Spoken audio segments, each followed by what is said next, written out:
구원의 확신이라는 제목으로 말씀을 드리도록 하겠습니다. 오랜 동안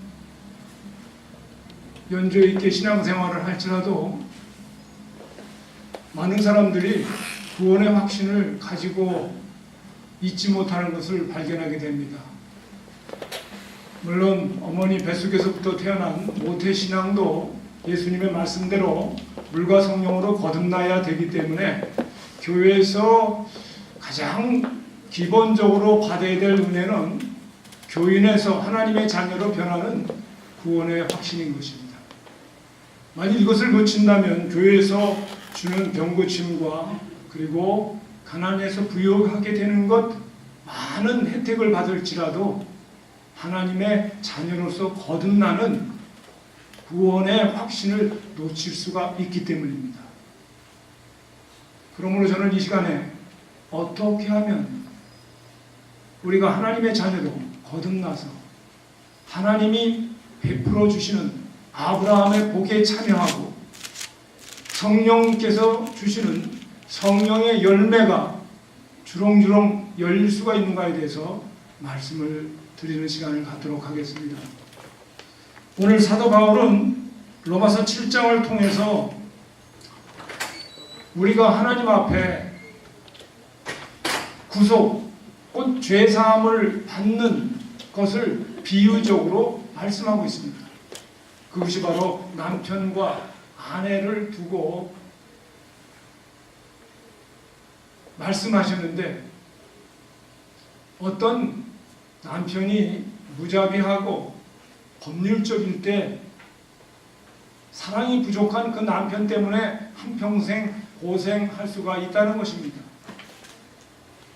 이 남편은 너무 법적이기 때문에 모든 것을 법으로만 따지고 의무만 강조하는 그런 남편이었습니다. 사도 바울은 그 남편을 율법이라고 그렇게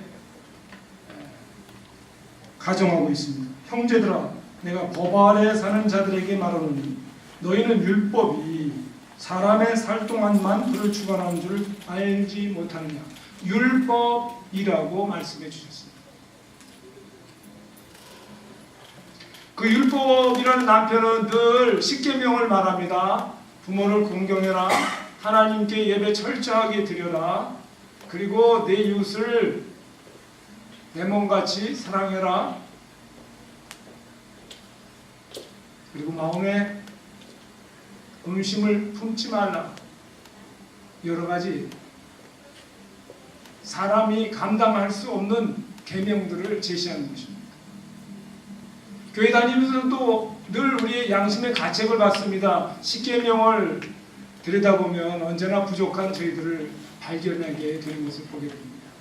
그러면 율법이란 남편을 계속해서 출애굽기 20장부터 계속 말합니다. 내 남종이나 여종을 학대하지 말라. 내 이웃을 내 몸같이 사랑한다면 내 있는 것을 다 나누어 줘라. 그렇게 말하고 있습니다.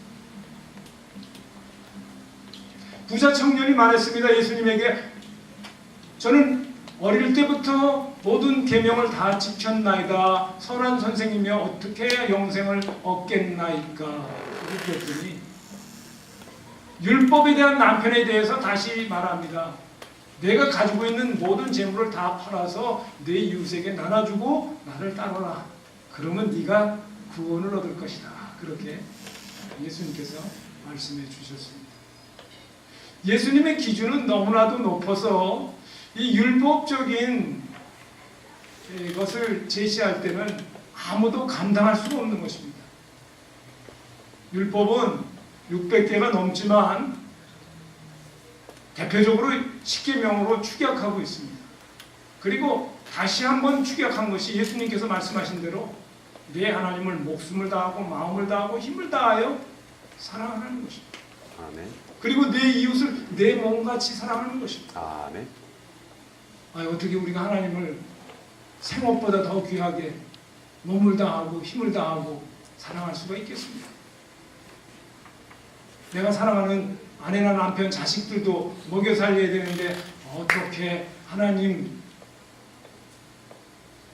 우리의 마음을 우리의 식구들보다 더 쏟을 수가 있겠습니까?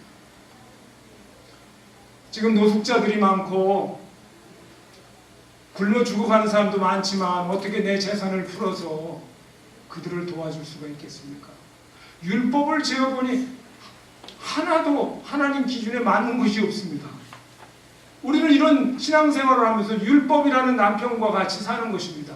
아이고 이것도 못하는구나, 저것도 못하는구나, 하나님 용서해 주세요. 우리 신앙생활이 기쁨으로 하는 것이 아니라 어떻게 보면 우리는 무거운 짐 속에서 살게 됩니다. 오죽하면 예수님이 너희는 수고하고 무거운 짐을 졌다고 말씀하시겠습니다. 우리는 교회에 와서 옥을 떼려고 했지만은 더 많은 옥을 붙여서 무거운 짐을 지고 가는 모습들을 발견하게 되는 것을 봅니다.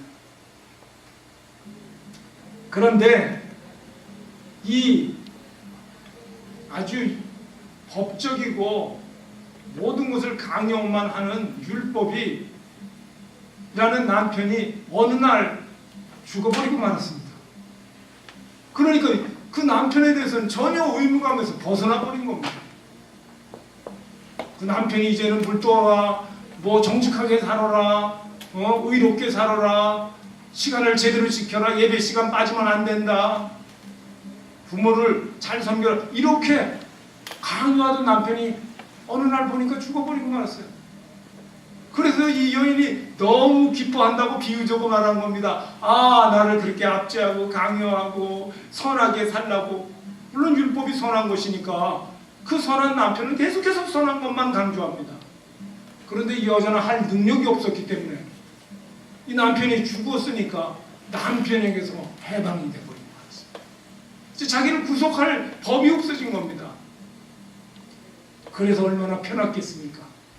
이제는 남편으로서 자유해서, 이제는 옛날에 그 구속에서 벗어나서 즐겁고 기쁘게 법이 없어졌으니 다시 새로운 삶을 살게 되는 것입니다. 율법이 사람의 살 동안만 그를 주관하는 줄 알지 못하느냐. 남편이 있는 여인이 그 남편 생전에는 법으로 그에게 매인 바 되나 만일 그 남편이 죽으면 남편의 법에서 벗어났느니라. 여러분, 우리를 묶어두고 있는 600개 이상의 모든 구약의 율법이 어느 날 그리스도의 몸으로 말미암아 죄에 대해서 죽고 의에 대해서 다시 살아났던 것입니다. 히브리서 6장에 보니까 가장 기본되는 것이 뭐냐면은 죽은 행실을 회개하는 것이라고 했습니다. 여러분, 우리는 율법이란 남편이 늘 너 이거 못했다 저거 못했다 하나님의 법을 어겼다 해서 늘 회개하고 고민스럽게 살다가 어느 날 우리는 성령도 못 받고 지옥에 갈 수밖에 없는 그런 인생들에게 이제는 예수 그리스도께서 율법에 대해서 십자가에서 못 박혀버리시고 죽어버리셨기 때문에 우리는 하나님의 법에서 자유하고 해방을 받게 된 것입니다. 죽은 행실입니다. 우리가 짓는 죄는 이제는 율법이라는 남편이 사라졌기 때문에 죄가 죄되지 아니하고 십자가에 못 박힌 죽은 행실이 되어버리고 말았던 것입니다.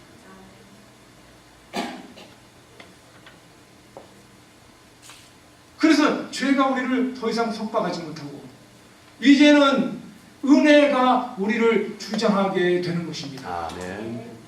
그래서 옛날에는 율법이라는 남편은 억지로 강요하고 하면 안 된다 하고 죄를 정해주고 죄의 삭은 사망이라는 그런 강요를 했지만 예수 그리스도의 십자가의 은혜 안에 들어오니까 그 다음에는 내가 하는 것이 아니라 이 남편은 너무너무 스윗해요. 우리가 할 수 없는 그 일을 자기가 다 해주는 거예요. 사랑의 열매도 맺게 해주시고 절제의 열매도 맺게 해주시고 온유하게도 하시고 다 밀어주시는 거예요. 가난한데 돈도 대주시고 학비도 대주시고 인생길 열어주시고 수고하고 무거운 짐을 졌는데 그 짐을 가볍게 해주시는 십자가의 예수 그리스도의 남편이라는 것입니다. 법의 남편이 죽어버리고 예수 그리스도라는 새로운 이 은혜의 남편이 우리에게 주어졌다는 것입니다. 그래서 보라 이전 것은 지나가고 율법의 속박은 지나가고 새 것이 되었는데 그것은 그리스도 안에 있는 사람은 누구나 다 새로운 피조물이 되었다는 것입니다. 이제는 내 행위나 노력이 아닌 온전한 은혜, 하나님이 의롭다 하시는 십자가의 은혜가 우리를 그때부터 주장하게 되는 것입니다.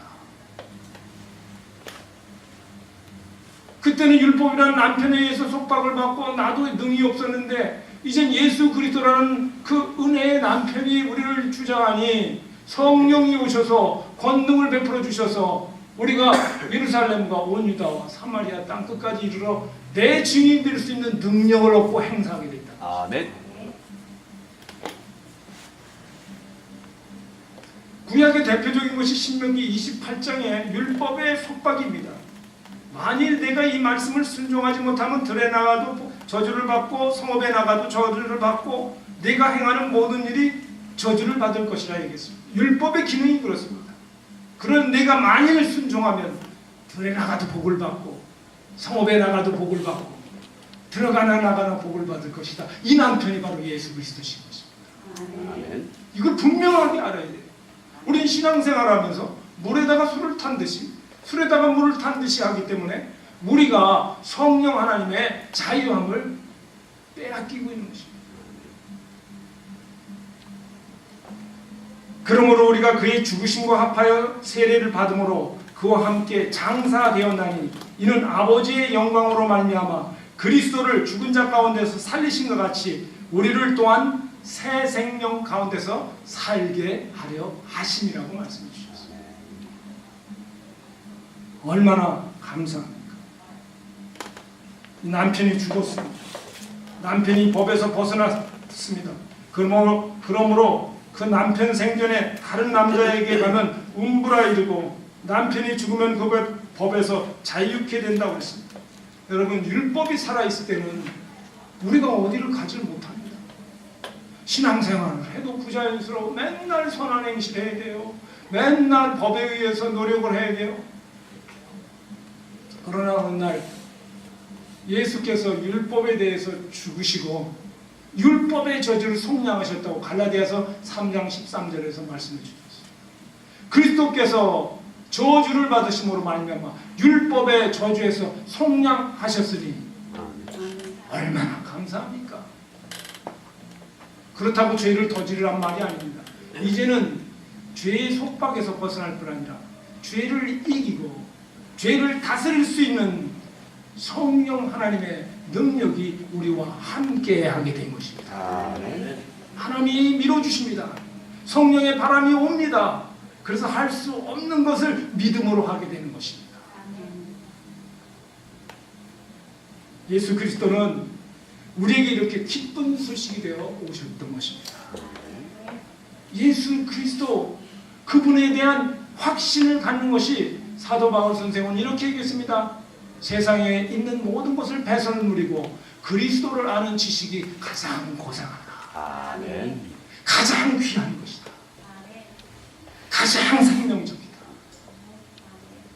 우리가 신앙생활을 오래 해도 이런 그리스도에 대한 확신이 없다면 우리는 생명을 놓치고 사는 것입니다. 로마서 10장 17절에 보니까 믿음은 들음에서 오며 들음은 그리스도의 말씀으로부터 온다 하고 이렇게 기록되어 있습니다. 여러분, 그리스도가 그렇게 귀중합니다. 교회에서 선포되는 예수 그리스도를 믿음으로 말미암아 율법이라는 남편이 죽어버리고 예수 그리스도라는 새 신랑이 은혜의 성령님이 우리 안에 찾아오시게 된다는 것입니다. 여러분, 결혼을 한번 잘못하면 평생 고생입니다. 남편 잘못 만나서 이 남편을 그냥 강요하고 얼마나 위로운지. 자기가 선하니까 똑똑하게 살아. 그 기준에 맞아야 됩니다. 너 정직하게 살아. 너 시간 맞춰 일해. 너 어머니 아버지 잘 공경해. 이웃을 내 몸같이 사랑해. 너무너무 강요적이에요. 근데 할 힘이 없는 거예요. 이 여자가. 능력이 없는 거예요.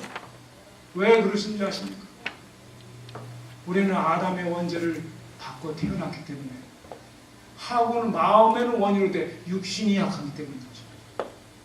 예수님께서는 그걸 잘 아시기 때문에 친히 나무에 달려 우리의 모든 저주를 속량하시고 우리로 하여금 죄에 대해서 죽고 의에 대해서 다시 살게 하려 하시는 것입니다.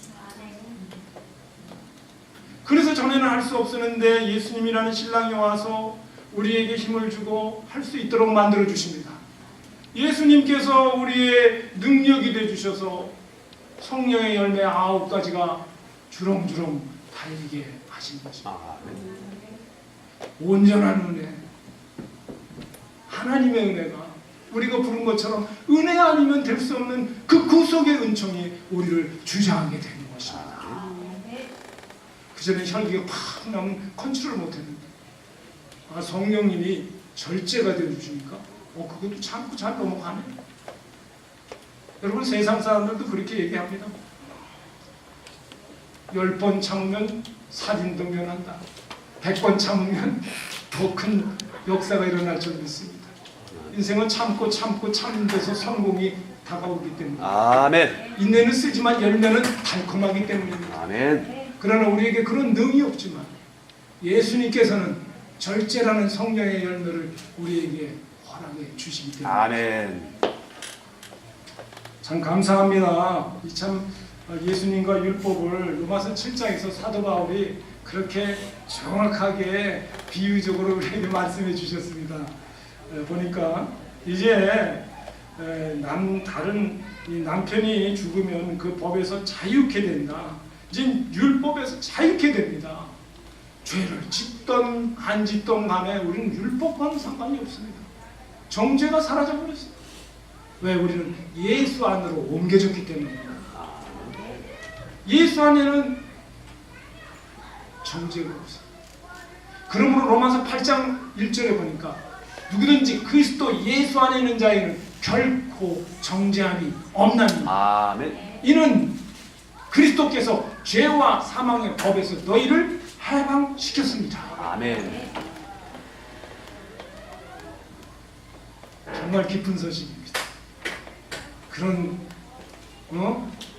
남편은 죽어야 되는데 오늘날 그리스도의 몸으로 말미암아 죽임을 당하고 예수 그리스도라는 은혜의 남편이 우리에게 새신랑이 돼서 우리를 다스리기 시작한다는 것입니다. 아멘. 교회에 나오면 이런 기쁜 소식을 마음에 가득 담고 나가야 됩니다.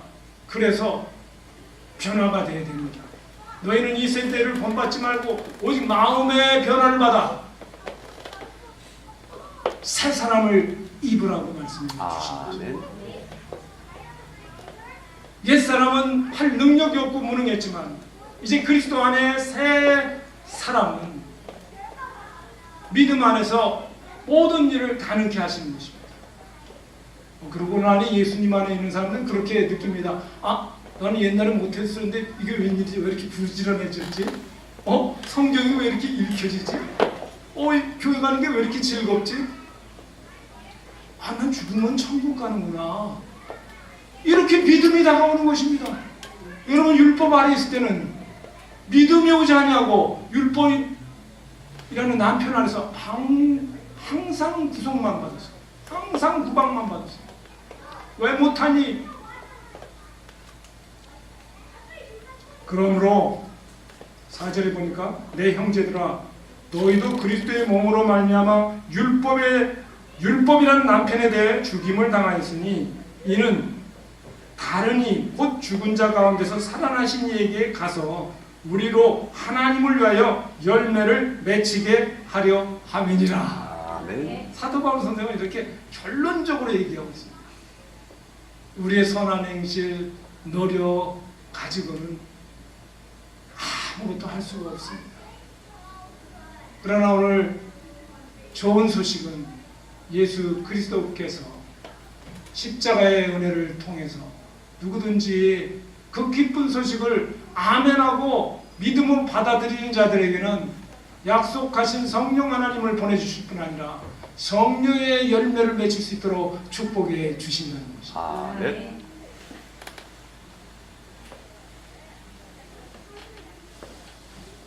로마서 7장 1절에 말합니다. 남편이 죽음에 저가 남편의 법에서 해방되었느니라.